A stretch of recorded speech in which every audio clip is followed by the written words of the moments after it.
Assalamualaikum warahmatullahi wabarakatuh. Bismillahirrahmanirrahim. Walhamdulillah wassalatu wassalam ala Rasulillah wa ala alihi wa sahbihi wa mawalah. Asyhadu an la ilaha illallah wahdahu la syarika lah wa asyhadu anna Muhammadan abduhu wa rasuluh sallallahu alaihi wa ala alihi wa sahbihi wa sallama tasliman katsira. Pada hadirin yang mudah-mudahan dirahmati Allah Subhanahu wa taala. Alhamdulillah kita sudah menamatkan kitab akidah yang pertama ya. Kitab Matan Al-Usul As-Salasah. Alhamdulillah sudah kita khatamkan dalam 7 kali pertemuan ya. Artinya sekarang udah menginjak bulan yang ke-8 ya. Alhamdulillah. Nah, di pertemuan kali ini kita akan menggunakan kitab yang baru ya. Kitabnya ini mohon maaf panitia belum menyediakan, belum memprintkan kitabnya, tapi sudah anak kirim lewat Ustaz Gufron. Insyaallah nanti sebentar lagi dikirim di grup Kadipaten Mengaji insyaallah. Nah, di pertemuan kitab yang pertama kita membahas tentang keutamaan akidah, tentang akidah dasar ya, apa yang harus diketahui oleh seorang muslim terkait dengan tauhid. Itu inti dari usul as-salasah. Kemudian pada kitab yang selanjutnya akan kita bahas ini adalah kitab Al-Qawaid Al-Arba' ya. Jadi setelah kita mempelajari tentang tauhid, kemudian tentang pembawa tauhid Nabi Muhammad dan tentang pengirim tauhid itu Allah Subhanahu wa taala, maka kita mempelajari tentang kaidah-kaidah tentang cara memahami kesyirikan ya. Karena tauhid ini harus bersih dari kesyirikan ya. Makanya kita pada kesempatan kali ini mempelajari kitab selanjutnya yaitu kitab Al-Qawaid Al-Arba', 4 kaidah yang akan kita bahas untuk agar kita bisa mengenal apa itu syirik ya, sehingga kita bisa terhindar dari kesyirikan. Sehingga tauhid kita menjadi tauhid yang murni. Karena tauhid kalau tercampur kesyirikan akan menjadi rusak ya. Makanya agar sebagai usaha agar tauhid kita tidak rusak, murni, maka kita mempelajari usul Al-Qawaid Al-Arba' ya, 4 kaidah dalam memahami kesyirikan ya, agar kita terhindar dari kesyirikan tersebut. Dan kitab yang kedua ini penulisnya masih sama ya. Penulisnya sama. Ada yang masih ingat siapa penulis Al-Usul Salasah? Siapa? Siapa nih? Syekh Muhammad bin Abdul Wahab ya. Sama, penulisnya sama, itu Syekh Muhammad bin Abdul Wahab. Salah satu ulama pendiri kerajaan Arab Saudi ya. Ada yang masih ingat beliau lahir tahun berapa? Dulu di pertemuan pertama kita sudah bahas beliau lahir tahun berapa? Ada yang masih ingat? Yang ingatannya Masya Allah nih, mungkin ada. Lahir tahun 1115 ya, Hijriah. 1915 Hijriah dan meninggal 1206 ya. Sekarang kita 1447, berarti sekitar beliau meninggal 200 tahun yang lalu berarti ya. 200 tahun yang lalu beliau baru meninggal dunia. Nah, ini kitab yang kedua dari beliau yang akan kita pelajari, yaitu namanya Al-Qawaid Al-Arba'. Qawaid itu artinya kaidah ya. Arba' artinya 4. Artinya 4 kaidah yang akan kita gunakan untuk memahami tauhid sehingga kita bisa terhindar dari kesyirikan. Itu inti dari judul kitab ini Al-Qawaid Al-Arba'. Sebagaimana muqaddimah ya, di awal-awal kita pasti muqaddimah sebelum masuk ke materi. Tadi sudah kita katakan beliaunya penulis masih sama, Syekh Muhammad bin Abdul Wahab. Kemudian yang kedua adalah kenapa kita mempelajari buku ini kan? Buku tentang tauhid banyak, tentang kaidah kesyirikan juga banyak, tapi kenapa buku ini yang kita pelajari ya? Di sini pensyarah dari buku ini yaitu salah satunya adalah Syekh Al-Haisam Sarhan mengatakan bahwa kenapa kita memilih buku ini untuk kita pelajari, pertama bahwa inilah yang dinasihatkan oleh para ulama kita.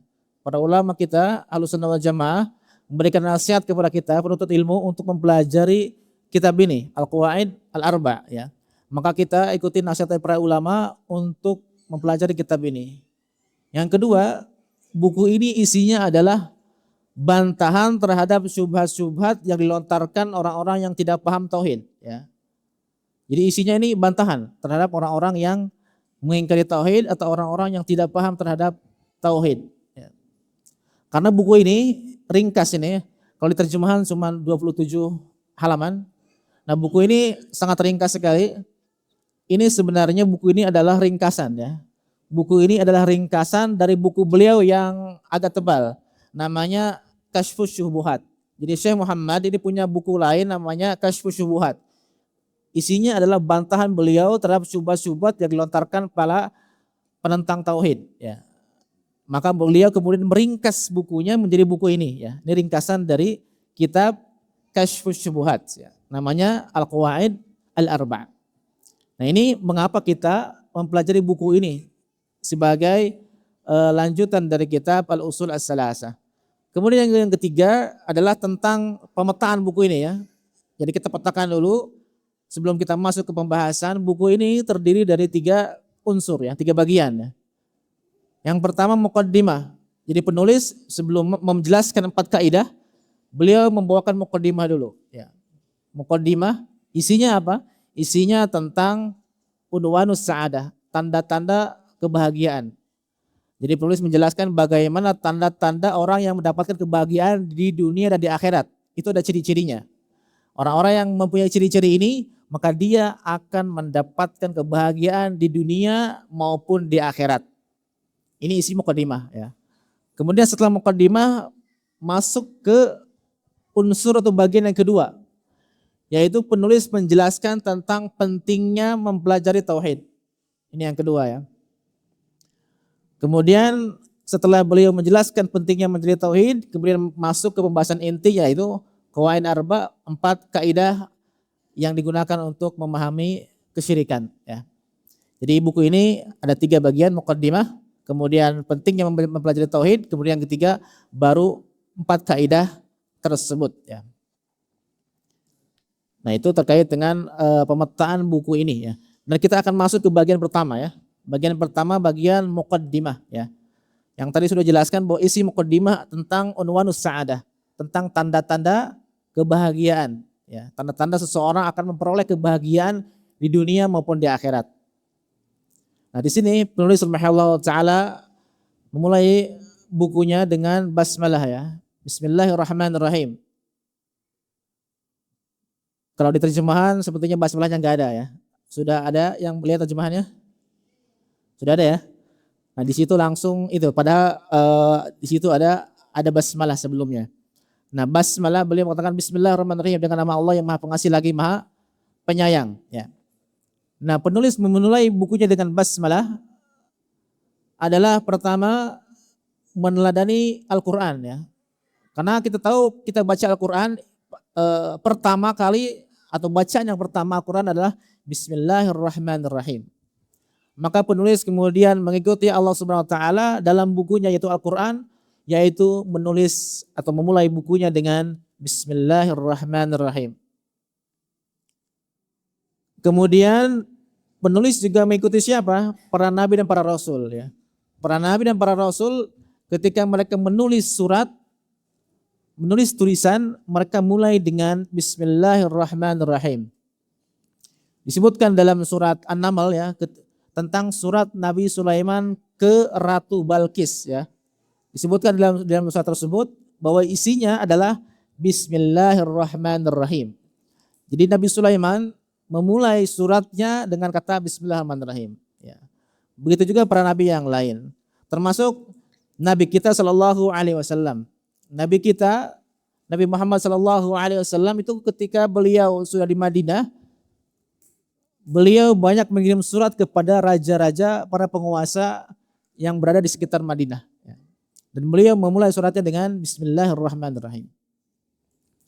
Intinya penulis memulai kitab dengan Bismillah adalah dengan karena meneladani pertama Al-Quran, kemudian adalah para nabi dan para rasul alaihi wassalatu wassalam. Yang kedua, penulis juga meneladani para ulama. Ya. Para ulama, kebiasaan mereka ketika mereka menulis buku, mereka memulai bukunya dengan Bismillahirrahmanirrahim. Ya. Maka beliau pun penulis buku ini mengikuti jejak para ulama yang memulai buku mereka dengan basmalah. Yang ketiga adalah min babit tabarruk bismillahil karim. Sebagai tabarruk, artinya mencari keberkahan dari Allah Subhanahu wa taala dengan membaca namanya, ya. Karena nama Allah Subhanahu wa taala itu penuh dengan berkah, ya. Tabaraka artinya penuh dengan berkah. Artinya kita memulai sesuatu, ketika kita mulai dengan nama Bismillahirrahmanirrahim, maka kita memohon keberkahan dari Allah Subhanahu wa taala agar pekerjaan, perbuatan, tulisan yang kita lakukan, kita tulis akan dimudahkan oleh Allah Subhanahu wa taala. Sehingga mendatangkan banyak kebaikan bagi kita. Ya, itu maknanya adalah tabarruk, mengharapkan atau mencari kebaikan dari Allah Subhanahu wa taala dengan melakukan sesuatu. Itu terkait dengan basmalah, ya. Kemudian penulis rahimahullah taala memulai risalah beliau atau buku beliau dengan mengatakan qala rahimahullah taala as'alullah al-karim rabbal 'arsyil 'azim an yatawallaka fid dunya wal akhirah. Aku memohon kepada Allah yang maha mulia, Tuhan Arasy yang agung, agar Dia menjagamu di dunia dan di akhirat. Jadi di sini penulis rahimahullah taala memulai bukunya dengan doa, ya. Sebagaimana sudah kita ketahui di buku yang sebelumnya, buku dengan usul salasah, penulis juga sama, memulai bukunya dengan doa. Ada doa-doa disisipkan oleh penulis rahimahullah taala. Tujuannya apa atau apa ini artinya? Artinya penulis menginginkan kebaikan kepada para pembaca tulisan yang beliau tulis. Beliau mengharapkan agar siapapun yang membaca tulisannya akan mendapatkan kebaikan. Makanya beliau mendoakan, As'alullahal karim. Aku berdoa kepada Allah yang maha mulia. Nah, di sini Al-Karim adalah salah satu sifat Allah Subhanahu wa taala yang maha mulia. Salah satu sifat Allah, beliau atau Allah Subhanahu wa taala itu maha mulia. Maksudnya apa? Tidak ada cacat sedikit pun, ya. Zatnya mulia, perbuatannya mulia, semuanya mulia. Rabbal 'arsyil 'azim. Tuhan yang telah menguasai menciptakan arasy yang agung, ya. Arasy adalah makhluk Allah yang terbesar dan tertinggi, ya. Dalam sebuah hadis dikatakan bahwa kita ini berada di bumi. Di atas bumi ada langit pertama, kemudian langit kedua, ketiga sampai langit ketujuh. Di atas langit ketujuh ada sebuah tempat namanya kursi, ya.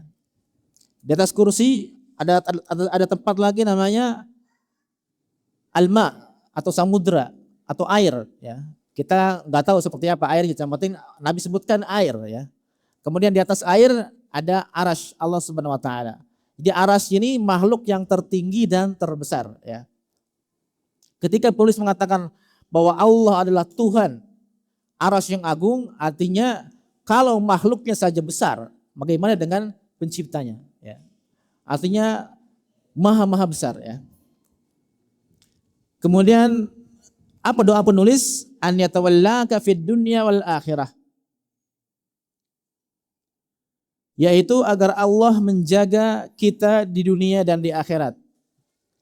Ya, tawalla itu arti asalnya adalah mengurusi. Jadi penulis mendoakan agar kehidupan kita diurusi oleh Allah Subhanahu wa taala, baik di dunia maupun di akhirat, ya. Karena ketika kita mengurus diri kita sendiri, bisa jadi pilihan kita atau apa yang kita pilih untuk diri kita, perbuatan kita bisa jadi tidak atau bukan yang paling baik, bukan yang terbaik. Tetapi ketika kita menyerahkan pilihan kita kepada Allah Subhanahu wa taala, maka Allah akan memilihkan yang terbaik, ya. Makanya kalau kita kebingungan, kita dihadapkan kepada dua pilihan atau beberapa pilihan yang menurut kita membuat diri kita bingung, maka kita disunahkan untuk beristikharah, meminta pilihan dari Allah Subhanahu wa taala agar apa? Agar Allah lah yang mengurus urusan kita. Karena kalau Allah yang mengurus urusan kita, sudah pasti akan sempurna, sudah pasti akan berhasil dan sebagainya. Agar Allah mengurus kita di dunia dan di akhirat. Nah, kalau hidup kita diurus oleh Allah Subhanahu wa taala, artinya kita akan dibimbing ya, diarahkan, dijaga sehingga kita akan mendapatkan kebaikan dan terhindar dari berbagai keburukan ya. Baik di dunia maupun di akhirat. Siapakah orang yang layak mendapatkan penjagaan dari Allah Subhanahu wa taala? Orang tersebut disebutnya wali.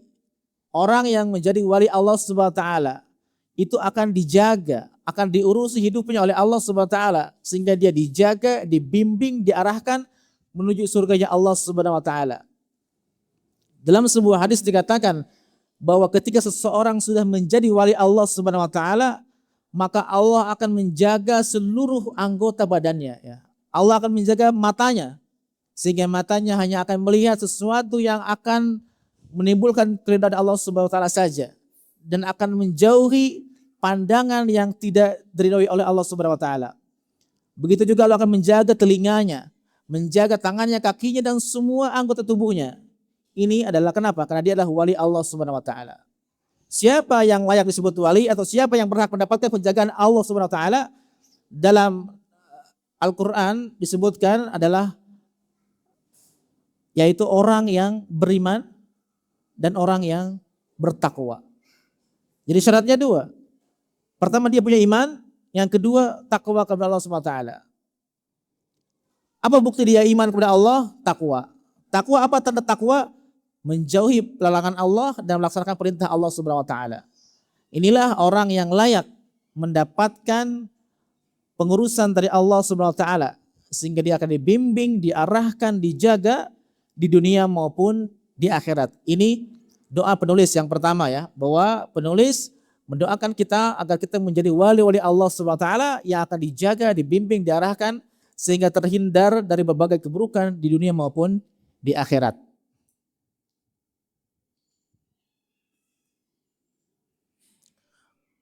Nah, kemudian yang kedua, doa penulis yang kedua, wa an yaj'alaka mubarakan aina ma kunta. Yang kedua, penulis juga berdoa agar kita menjadi orang yang diberkahi dimanapun kita berada. Mubarak artinya diberkahi. Orang yang mendapatkan berkah dari Allah Subhanahu wa taala. Nah, berkah itu apa arti berkah? Nah, al-barok, berkah itu berasal dari bahasa Arab, al-barakah. Ya. Yang arti bahasanya adalah an-nama wa ziyadah, yaitu bertumbuh dan bertambah. Itu namanya barokah. Ya. Kalau kita mencari barokah disebutnya tabarruk. Ya.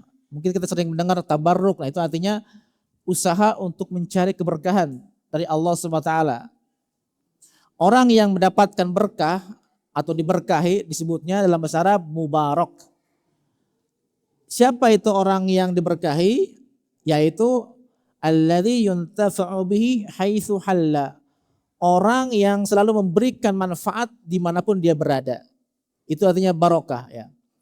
Ketika orang ini berada di sebuah perkumpulan misalnya, yang tadinya lagi ngerumpi ngomongin orang, kemudian orang ini datang kemudian dialihkan menjadi ngomongin agama misalnya. Nah, ini barokah berarti.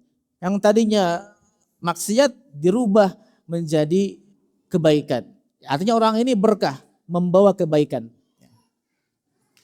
Nah, di sini penulis mendoakan kita agar kita menjadi orang yang membawa keberkahan. Ya. Artinya apa? Kita membawa kebaikan bagi semua orang yang kita temui. Artinya kalau kita bertemu dengan orang, orang tuh merasa senang karena mendapatkan kebaikan. Ya. Baik kebaikan dalam bentuk materi maupun kebaikan dalam hal selain materi. Ya. Kebaikan apapun itu namanya barokah. Ya.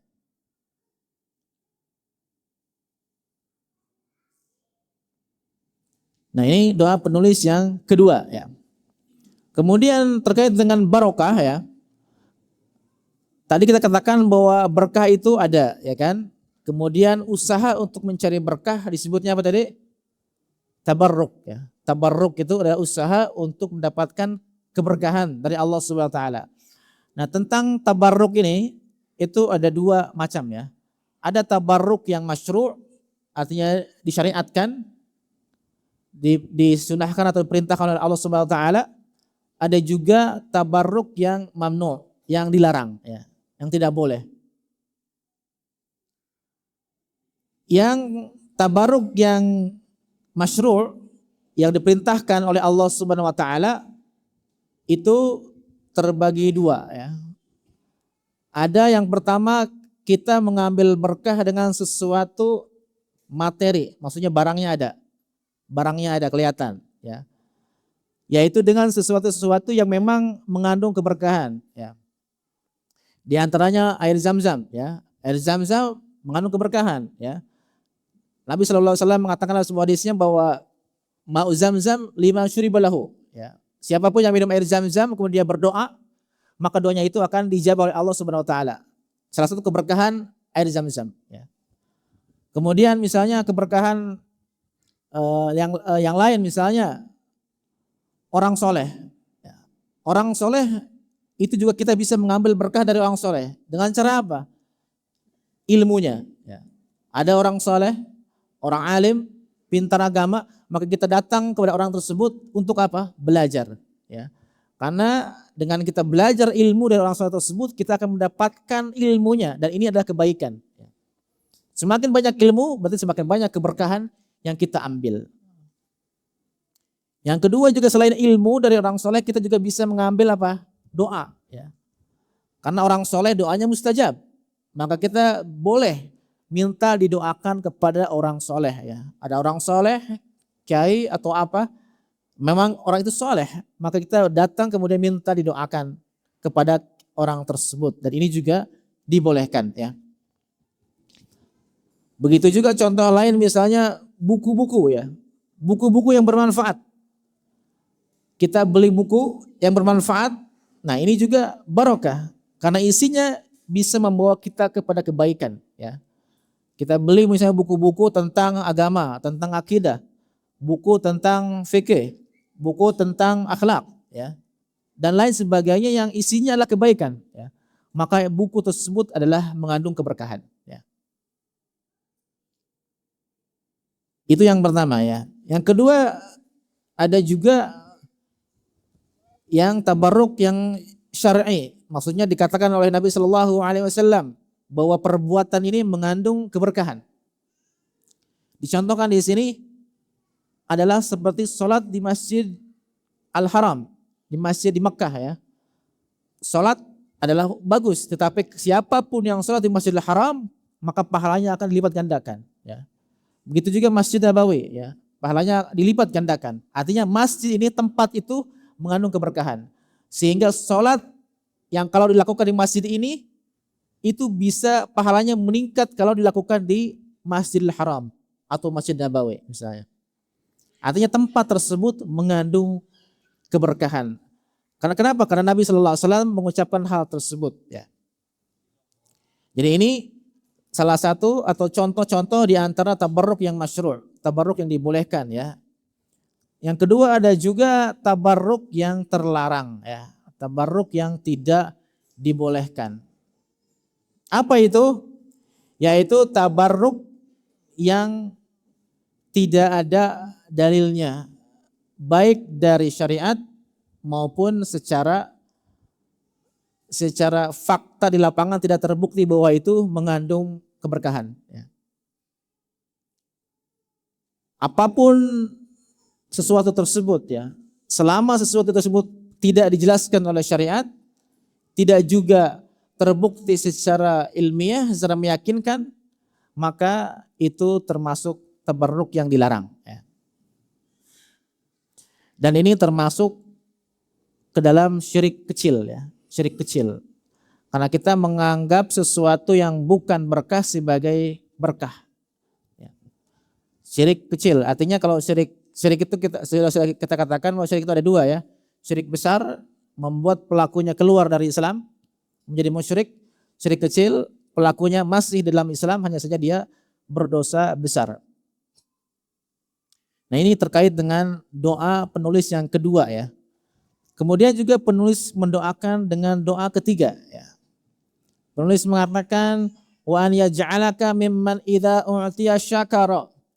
Dan semoga Allah menjadikanmu termasuk golongan yang apabila diberi dia kemudian bersyukur. Ya. Artinya kalau kita mendapatkan kenikmatan, kita bersyukur kepada Allah Subhanahu wa taala. Nah, diberi apa? Nikmat ya. Nikmat itu banyak macamnya ya. Nikmat apapun yang kita rasakan, maka itu wajib kita syukuri ya. Karena itu merupakan anugerah dari Allah Subhanahu wa taala. Dan nikmat ini sebenarnya selain nikmat itu merupakan sebuah kenikmatan, tapi kenikmatan ini pada hakikatnya adalah ujian ya. Siapapun yang Allah beri kenikmatan, maka sebenarnya Allah sedang mengujinya. Apakah dia bersyukur atau tidak bersyukur kepada Allah Subhanahu wa taala. Allah Subhanahu wa taala berfirman, "Wa nabluukum bisyarri wal khairi fitnatan." Dan kami menguji kalian wahai manusia dengan keburukan dan dengan kebaikan. Fitnatan sebagai ujian, ya. Karena kehidupan ini semuanya ya, baik buruk ataupun baik ataupun mati, hidup semuanya adalah ujian dari Allah Subhanahu wa taala. Termasuk nikmat mendapatkan harta, mendapatkan istri yang soleha, cantik, anak yang banyak misalnya, anak yang pintar-pintar, semua ini kenikmatan dan ini hakikatnya adalah sebuah ujian dari Allah Subhanahu wa taala. Apakah kita bersyukur terhadap nikmat tersebut atau tidak? Begitu juga perkataan Nabi Sulaiman ya. Nabi Sulaiman ketika beliau menyuruh salah satu anak buahnya untuk mendatangkan singgasana Ratu Balkis, ada salah satu jin yang mengatakan saya bisa mendatangkan singgasana itu sebelum kamu berdiri dari tempat dudukmu. Maksudnya Nabi Sulaiman itu kebiasaannya beliau kalau pagi hari duduk mendengarkan keluhan-keluhan dari masyarakat sampai agak siang ya, mungkin sekitar jam 10 atau jam 9 agak siang. Setelah itu baru beliau bangun. Artinya berjam-jam, 2 jam, 3 jam. Dan lokasinya jauh, lokasi jauh ya. Tapi kemudian ada satu orang yang mengatakan saya bisa mendatangkan singgasana itu sebelum kamu berkedip. Artinya kita ngedip itu berapa detik sih, ya kan? Sebelum berkedip udah datang istana singgasana Ratu Balkis itu dari tempat yang jauh. Maka ketika orang itu mengatakan seperti itu, kemudian dia pun membuktikannya. Sebelum Nabi Sulaiman berkedip, maka singgasana sudah berada di depannya. Artinya kecepatannya luar biasa sekali ya. Nah, ketika Nabi Sulaiman mendapatkan atau melihat hal tersebut bahwa anak buahnya bisa melakukan sesuatu yang hebat, maka Nabi Sulaiman berkata seperti ini ya. Hadza min fadli Rabbi. Ini semua adalah nikmat dari Tuhanku.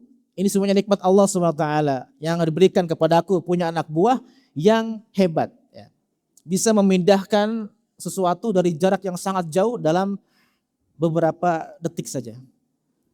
Liyabluwani aashkuru am akfur. Nikmat ini Allah berikan kepadaku agar Allah menguji aku. Tujuannya Allah menguji saya, apakah saya akan bersyukur terhadap nikmat tersebut atau saya akan kufur. Maksudnya kufur nikmat.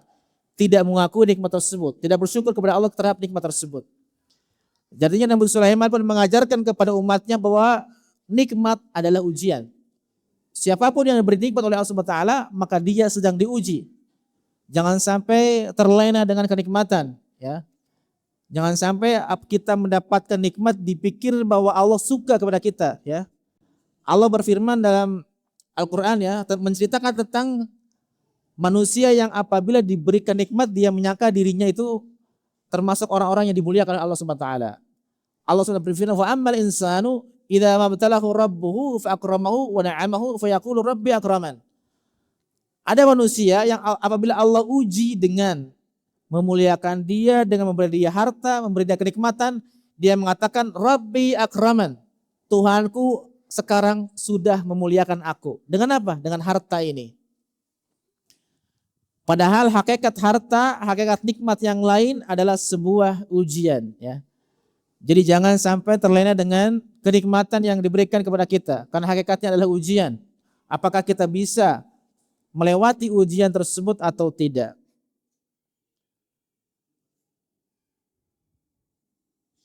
Begitu juga dalam hadis dikatakan ya. Dalam hadis dikatakan tentang cerita 3 laki-laki dari Bani Israel ya. Dalam hadis dikatakan fa'arada an yabtaliyahum, maka Allah ingin menguji mereka. Allah ingin menguji 3 orang dari Bani Israel. Ya, ini cerita yang masyhur ya. Cerita yang masyhur, kita mungkin secara singkat aja ya, bahwa ada 3 orang. Yang pertama orang yang buta, yang kedua orang yang kepalanya botak, yang ketiga tentang orang yang kulitnya belang ya, memiliki penyakit kulit yang menjijikan orang lain kulitnya tersebut, dan ketiga-tiganya orang miskin. Maka Allah ingin menguji mereka dengan cara apa Allah menguji mereka? Memberikan harta ya. Allah memberikan harta lewat malaikat. Jadi Allah utus malaikat yang menjelma menjadi seorang manusia.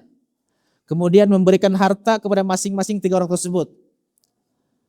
Ada yang diberi domba yang sedang bunting, sedang hamil, hampir lahiran. Ada yang diberi unta yang sama bunting juga. Yang ketiga diberi sapi. Ya. Maka malaikat setelah berlalu beberapa waktu, kambing, domba, unta yang tadi bunting itu kemudian melahirkan anaknya. Kemudian melahirkan lagi sampai akhirnya menjadi peternakan. Pemiliknya menjadi orang kaya. 3 orang tadi menjadi orang-orang kaya. Maka Allah menguji mereka dengan kekayaan ya di sini kan. Artinya kekayaan, kenikmatan adalah sebuah ujian. Ya. Ternyata apa? Allah kirim lagi malaikat dalam rupa orang tersebut ketika zaman dulu ya. Kepada orang yang botak Allah kirim orang yang botak miskin minta sedekah. Maka orang yang botak mengatakan tidak ada uang buat kamu. Ya. Maka malaikat yang mengatakan bukankah kamu orang yang botak yang dulu miskin itu? Kemudian Allah memberimu kenikmatan. Maka orang botak mengatakan tidak. Saya sudah kaya dari dulu. Ya. Maka malaikat mendoakan kalau kamu berdusta maka Allah akan menjadikan kamu seperti kamu zaman dulu lagi. Botak miskin lagi. Kemudian ditinggalkan. Yang kedua juga sama. Orang yang kulitnya belang juga sama. Malaikat datang dalam rupa orang yang kulit belang tadi minta sedekah kemudian ditolak. Kemudian malaikat mengatakan bukankah kamu orang miskin yang dulunya belang itu? Lalu Allah memberikan kamu harta. Dia pun mengatakan hal yang sama, bukan. Saya sudah kaya dari zaman dulu, mewarisi kekayaan nenek moyang saya. Kemudian malaikat mendatangi yang ketiga, orang yang buta. Ya. Malaikat datang dalam rupa orang buta, kemudian minta sedekah. Maka orang buta kemudian memberikan harta yang banyak. Ya. Dia mengatakan silahkan kamu ambil domba-domba saya ini, berapapun yang kamu mau, karena domba-domba ini pun adalah pemberian Allah Subhanahu wa taala yang Allah berikan kepada saya, kemudian saya pun berikan kepada kamu ya. Maka si malaikat tadi mengatakan kamu sudah lulus ujian ya. Dan 2 temanmu sudah gagal dalam ujian. Nah, yang ingin kita ambil pelajaran di sini, orang-orang yang 3 orang dari Bani Israil tersebut Allah uji dengan apa? Harta. Artinya harta, kenikmatan adalah sebuah ujian ya. Itu intinya. Jangan sampai lalai, jangan sampai terlena dengan harta, dianggapnya bahwa Allah menyukai kita, Allah meridhoi perbuatan kita, Allah meridhoi pekerjaan kita, bahwa kita sudah menempuh jalan yang benar. Tidak. Harta, kenikmatan adalah sebuah ujian ya. Nah, ini doa penulis bahwa kita termasuk orang yang apabila diberi kenikmatan kita bersyukur. Nah, orang yang sebagai seorang muslim, ketika kita berhadapan dengan kenikmatan itu berada dalam 2 keadaan ya. Pertama, kita sebelum mendapatkan nikmat. Yang kedua, setelah mendapatkan nikmat. Maka sebelum mendapatkan nikmat, kita harus meyakini bahwa kita hanya akan mendapatkan kenikmatan dari Allah Subhanahu wa taala saja. Tidak akan mendapatkan kenikmatan dari yang lain selain Allah Subhanahu wa taala. Kalau Allah tidak mentakdirkan kita mendapatkan kenikmatan, maka tidak akan ada kenikmatan yang kita dapatkan, ya. Makanya kita pun menginginkan, mengharapkan, meminta kenikmatan hanya dari Allah Subhanahu wa taala saja. Jangan meminta kepada yang lain. Artinya hati harus memiliki kecondongan kepada Allah Subhanahu wa taala dalam menginginkan kenikmatan. Kemudian yang kedua, setelah kita mendapatkan kenikmatan. Ya. Nah, setelah kita mendapatkan kenikmatan, maka pertama hati kita harus yakin bahwa yang memberikan ini adalah Allah Subhanahu wa taala. Bukan hasil kerja keras kita, ya. Karena walaupun kita sudah bekerja keras, sudah berusaha, tetapi kalau Allah tidak menakdirkan kita mendapatkan kenikmatan, maka tidak akan kita dapatkan kenikmatan tersebut. Maka kita yakini dalam hati bahwa ini adalah nikmat dari Allah Subhanahu wa taala. Kemudian yang kedua, selain hati mengakui bahwa ini nikmat dari Allah, yang kedua adalah apa? Lisan. Lisan kita pun memuji Allah Subhanahu wa taala. Kita mengatakan alhamdulillah. Dan hal-hal yang seperti itu. Intinya adalah memuji Allah dengan lisan. Di antara pujian dengan lisan adalah kita juga menceritakan nikmat kita yang Allah berikan kepada kita. Karena Allah Subhanahu wa taala berfirman, wa amma bi ni'mati rabbika fahaddits. Adapun nikmat yang diberikan Tuhanmu, maka hadis, bicarakanlah kepada orang lain. Agar apa? Agar menjadi pelajaran bahwa ketika saya menempuh jalan ini, jalan yang baik, ternyata Allah berikan kebaikan, ya. Sehingga orang akan termotivasi dengan hal tersebut, sehingga dia pun meniti jalan yang benar, kemudian mendapatkan kebaikan yang serupa atau bahkan lebih tinggi dari itu. Kemudian yang ketiga, selain tadi apa? Hati, kemudian lisan. Yang ketiga adalah dengan anggota badan, ya. Ketika kita diberikan mata misalnya, maka kita gunakan mata kita untuk melihat sesuatu yang diridhoi oleh Allah Subhanahu wa taala.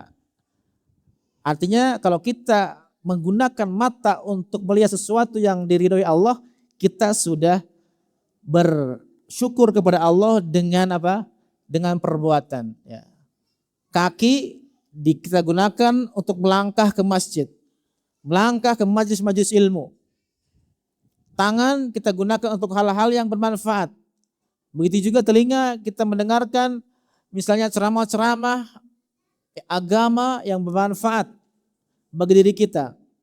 Nah, ini berarti kita menggunakan anggota badan kita untuk hal-hal yang Allah ridhoi. Artinya kita sudah bersyukur kepada Allah dengan anggota badan kita. Nah, ini adalah syukur yang sempurna, ya, dengan hati, dengan lisan, kemudian dengan anggota badan, ya. Kemudian doa penulis yang selanjutnya adalah wa idza butuliya sabara wa idza aznaba istaghfara. Penulis mendoakan kita agar termasuk orang yang apabila diberikan ujian bersabar. Kalau tadi diberikan kenikmatan bersyukur, ya. Yang kedua diberikan ujian, maka kewajibannya adalah bersabar, ya. Dan manusia dalam kaitannya dengan musibah, ya, itu ada beberapa tingkatan, ya. Artinya ketika orang diberikan musibah, itu ada 4 macam sikap manusia dalam menghadapi musibah.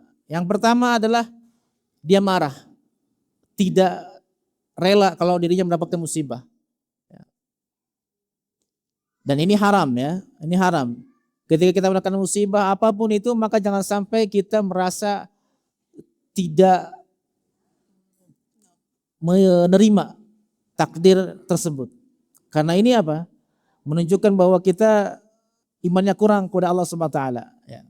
Marah atau tidak menerima ketika kita mendapatkan sebuah musibah. Dan ini haram. Yang kedua adalah bersabar, ya. Dan sabar ini hukumnya wajib. Setiap orang yang mendapatkan musibah dia wajib untuk bersabar ya. Kemudian tingkatan yang ketiga lebih tinggi dari sabar, yaitu ridha, rela. Karena sabar itu artinya kita berada dalam jalur yang benar, tidak melakukan maksiat. Mulut tidak mengatakan kata-kata kotor, hati pun tidak mengatakan hal yang buruk dalam hati. Kemudian perbuatan pun tidak ada perbuatan yang tercela. Itu sabar. Tetapi orang yang sabar bisa jadi masih ada rasa sakit. Ya. Sakit beda ketika orang sudah rela. Ya. Orang yang sudah ridha itu rasa sakit sudah tidak ada. Artinya ketika dia mau dapatkan musibah dia ridha bahwa ini memang takdir Allah, dia ridha. Sabar itu wajib. Kalau ridha wajib tidak? Hah? Tidak. Ridha itu sunnah. Artinya Allah ini maha dermawan ya, maha baik. Kita bersabar saja sudah masuk surga. Kalau ridha itu karena itu susah ya. Orang merasa ridha dalam hati itu susah. Makanya tidak Allah wajibkan, hanya Allah sunnahkan. Ya. Yang wajiblah sabar. Sabar artinya tidak melakukan keburukan, baik perbuatan maupun ucapan. Walaupun hati masih merasa sakit. Ya. Tapi kalau ridho, hati sudah tidak rasa sakit. Itu tingkatan yang ketiga. Yang keempat, lebih tinggi lagi dari tiga, dari ridho, yaitu syukur. Justru orang yang diberikan musibah malahan alhamdulillah. Ya. Orang misalnya jatuh gitu kan, kakinya terkilir, maka dia bilang alhamdulillah. Kenapa? Kaki saya cuma terkilir, tidak sampai putus, tidak sampai patah. Alhamdulillah.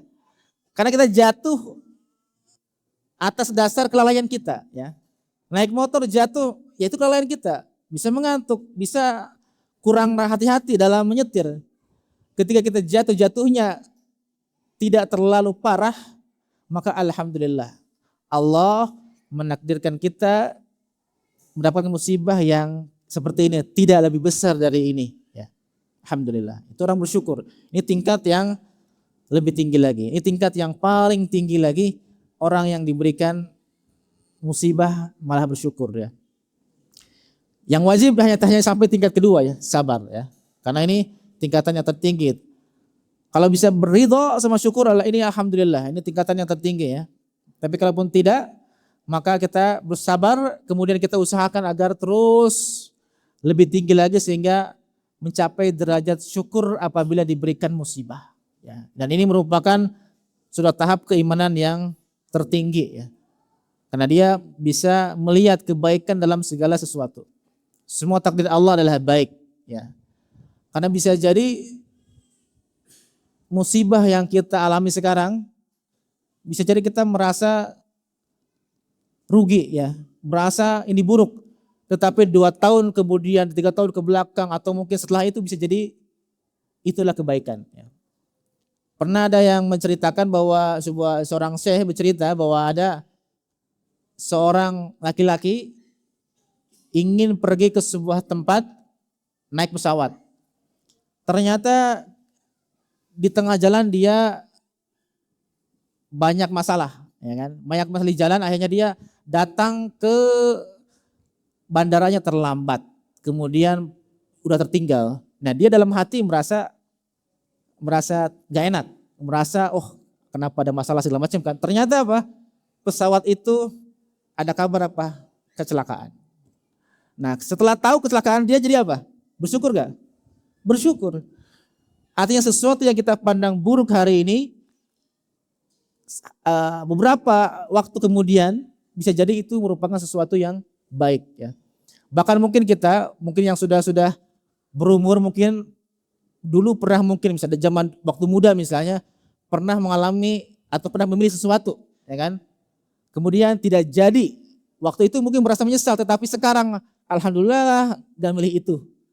Karena setelah sekarang baru ketahuan bahwa hal tersebut ternyata lebih buruk daripada yang sekarang kita alami ya.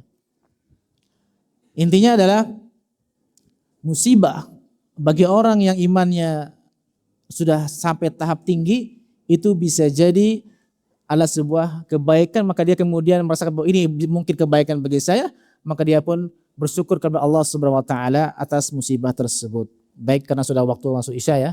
Kita break dulu untuk mendengarkan azan Isya. Baik para jamaah yang dirahmati Allah Subhanahu wa taala, kita lanjutkan sebentar ya. Tadi kita sudah sampai ke pembahasan tentang doa penulis yang tentang apabila diberikan musibah dia bersabar. Nah, di sini tadi sudah kita katakan tentang sikap orang terhadap musibah, ada 4 tingkatan. Ada orang yang pertama yang paling rendah ini dan hukumnya haram, yaitu orang yang tidak menerima takdir Allah Subhanahu wa taala. Nah, sikap tidak menerima ini bisa dengan hati ya. Artinya dia tidak mengucapkan di mulut tetapi hanya di hati. Ketika melakukan musibah, hatinya mengatakan seolah-olah dia mengatakan bahwa Allah tidak suka sama dia. Ada perasaan bahwa mungkin dia mengatakan sepertinya Allah tidak suka saya. Sepertinya Allah tidak memedulikan saya. Itu banyak orang seperti itu ya. Diberikan musibah kemudian berburuk sangka kepada Allah Subhanahu wa taala. Seolah-olah dia tidak mendapatkan kebaikan dari Allah Subhanahu wa taala. Ini dalam hati ya. Mulutnya tidak berbicara. Tetapi hatinya seperti itu. Ini juga sama, haram. Yang kedua, mulutnya mengutarakan kata-kata kotor. Ketika dapat musibah langsung keluar. Kebun binatang misalnya, hewan-hewan. Atau kata-kata yang tidak sopan. Ya, langsung dari mulutnya. Ini lebih parah lagi, udah sampai mulut ya. Yang ketiga, apalagi dengan anggota badan, dengan perbuatan. Ini sudah sampai tingkat yang lebih tinggi lagi dengan perbuatan ya. Di antaranya kalau di zaman jahiliyah dulu ya, ketika ada orang meninggal ya, para wanita itu banyak yang tidak sabar, kemudian dia menangis sampai memukul-mukul pipinya, pipi dipukul-pukul kan. Kemudian sampai merobek kerah baju. Kemudian hal-hal yang lain ya. Kemudian di sini dikatakan mencabut rambutnya dicabut sampai karena dia tidak sadar saking sedihnya, kemudian sampai rambutnya dicabut-cabutin, ininya dirobekin kerah bajunya, kemudian pipi di tempeleng-tempelengnya sendiri ya. Ini contohnya. Artinya perbuatan apapun yang mencerminkan bahwa dia tidak sabar itu juga tidak boleh ya. Atau kita dapat musibah kemudian lihat kaca orang dipecahin kacanya misalnya, padahal kaca orang gitu kan. Nah, ini juga lebih parah lagi, menzalimi orang ya. Lihat anak orang pukul misalnya, ini lebih parah lagi kan. Nah, ini sudah sampai tahap perbuatan ya. Jadi artinya sikap tidak menerima itu bisa di hati, bisa di lisan, bisa di perbuatan ya. Dan ini semuanya haram. Yang kedua tadi sabar. Nah, tadi sudah katakan wajib. Artinya kalau tadi ada 3 maka sabar pun 3. Di hati harus sabar. Kemudian artinya jangan berprasangka buruk terhadap Allah Subhanahu wa taala. Jangan sampai menyangka bahwa Allah tidak mempedulikan dia. Seolah-olah dia tidak pernah mendapatkan nikmat dari Allah Subhanahu wa taala ya. Kemudian mulut juga menahan mulut dari mengucapkan hal-hal yang tidak baik. Begitu juga menahan anggota badan dari melakukan sesuatu yang tidak baik. Hati, mulut, kemudian anggota badan. Dan sabar ini hukumnya wajib. Kemudian tadi ridha lebih tinggi, kemudian syukur tadi sudah sampai sudah tahap apabila mendapatkan musibah dia melihat bahwa ini adalah takdir Allah dan bisa jadi ini membawakan kebaikan bagi saya. Sekarang bisa jadi buruk tetapi 2 tahun, 3 tahun, 10 tahun kemudian bisa jadi akan membawa kebaikan bagi dia di akhirat, maka dia kemudian mengucapkan syukur ya. Dan mengenai syukur tadi sudah kita jelaskan sama ya. Ada di hati, ada di mulut, ada di perbuatan ya. Mungkin ini yang bisa disampaikan pada kesempatan kali ini ya. Insya Allah kita lanjut pada pertemuan selanjutnya ya. Membahas tentang bagian yang kedua dari buku ini. Artinya bagian pertama sudah kita selesaikan malam ini. Nanti bulan depan insya Allah kita akan masuk ke bagian yang kedua tentang pentingnya mempelajari ilmu tauhid. Mungkin ini yang bisa disampaikan. Barangkali sebelum kita tutup ada pertanyaan, silakan, mungkin satu pertanyaan.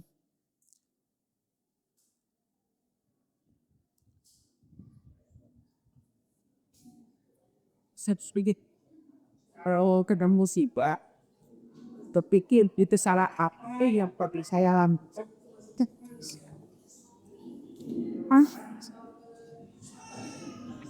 terus salah berkali. Ya, baik. Ya. Nah, kata-kata tersebut itu bisa dua arti ya. Pertama, dia tidak menerima bahwa saya ini orang baik, kemudian dia katakan, salah apa saya dapat musibah seperti ini kan? Seolah-olah saya ini baik kok dapat musibah seperti ini. Kan bisa begitu kan maknanya kan? Dan sebagian orang ada yang seperti itu. Dapat musibah, salah apa saya coba? Nah, itu kan udah beda ya. Dia merasa dirinya bersih, kemudian merasa dia tidak layak mendapatkan musibah. Ya, maka ngomong saya salah apa. Tetapi kalau maknanya adalah dia sendiri ketika dapat musibah, kemudian dia berpikir, mengevaluasi dirinya. Saya ada salah apa ya? Nah ini baik. Karena musibah bisa jadi datang gara-gara ada maksiat yang kita perbuat. Ya. Kita sudah melakukan kesalahan, sebuah maksiat, maka Allah kemudian hukum atau Allah ingatkan dengan musibah tersebut. Ya. Jadi ini ada dua makna mana yang dimaksud. Nah itu hanya diketahui oleh si orang tersebut ya. Kalau maksudnya tadi tidak menerima, haram. Maksud yang pertama tidak sabar. Kalau maksudnya adalah ingin ingin mengevaluasi diri, maka itu justru bagus ya. Tapi biasanya ketika orang ingin mengevaluasi diri, dia tidak mungkin mengatakan itu di depan umum kan. Kalau dia mengatakan salah apa saya dapat musibah seperti ini, nah itu kemungkinan tidak sabar. Tapi kalau dia sendiri berpikir atau dia mungkin berkonsultasi kepada orang, ulama misalnya, kiai, ajengan, maka dia berkonsultasi, maka itu bisa jadi bagus ya. Artinya sebagai alat evaluasi diri, bisa jadi ada kesalahan yang sudah kita perbuat dan inilah hukumannya. Atau inilah bukan hukuman tapi sebagai peringatan ya, agar kita tidak menempuh jalan tersebut ya. Mungkin itu sebagai jawaban. Ada lagi?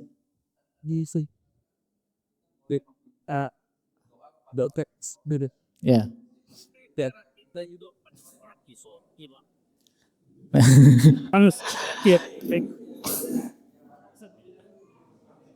Ya. Orang soleh kriterianya kan. Orang soleh ya. Nah, orang soleh yang maksud siapa berarti wali tadi ya. Siapa wali Allah? Orang yang beriman dan bertakwa. Artinya kalau ada orang-orang pada datang nih, tapi zohirnya dia melakukan sesuatu yang melanggar syariat, artinya itu bukan orang soleh. Misalnya ada orang kiai tapi kemudian banyak orang minta doa ke situ ya, tapi ternyata mohon maaf tidak sholat misalnya. Karena saya sudah sampai tahap makrifat misalnya ya. Ada orang sudah begitu kan, berusaha tahap tertinggi nggak sholat. Nah maka ini sudah melanggar syariat ya, maka tidak boleh ke situ ya. Artinya acuannya apa? Acuannya tadi itu syariat ya. Dan bagaimana kita tahu syariat dengan belajar dulu. Kita belajar seperti ini kajian-kajian di masjid untuk bagaimana kita mempelajari syariat, maka kita kemudian melihat apakah orang tersebut menjalankan syariat atau tidak ya. Karena yang dilihat itu bukan kemampuan dia yang luar biasa kan. Ada misalnya orang misalnya katanya bisa pindah, maksudnya pindah tempat dalam waktu yang singkat misalnya. Nah itu sudah nggak benar ya. Karena kalau kejadian luar biasa, kalau diberikan kepada seorang nabi namanya mukjizat ya. Kalau diberikan kepada orang selain nabi disebutnya karomah. Dan karomah ini Allah berikan langsung ya, artinya tidak bisa kita nih kemudian melakukan karomah sendiri, nggak bisa. Kalau ada orang saya bisa berjalan di air, nah berarti itu bukan karomah, karena karomah tidak bisa dipelajari ya. sama kayak mukjizat. Mukjizat tidak dipelajari, tapi diberikan. Ya. Kalau ada orang yang bisa melakukan sesuatu yang hebat, yang luar biasa tadi dalam tanda kutip, bisa berjalan di air, bisa ini apa di kadek tidak kadek apa namanya? Gak apa namanya? Tahan apa? Pisau kebal ya. Nah, kebal. Nah, ini juga sama ya. Karena kejadian luar biasa yang dari Allah itu disebutnya karamah itu terjadi dari Allah ya. Bukan dikendalikan oleh orang tersebut. Mungkin itu ya. Jadi lihat pengamalan dia terhadap agama, kemudian lihat klaim dia apa. Apakah dia mengklaim sesuatu yang hebat, yang di luar apa namanya kebiasaan. Nah, kalau dia mengklaim itu maka itu bukan orang yang soleh. Ya. Cukup ya. Baik, kita cukupkan ya. Insyaallah kita lanjutkan pada kesempatan berikutnya.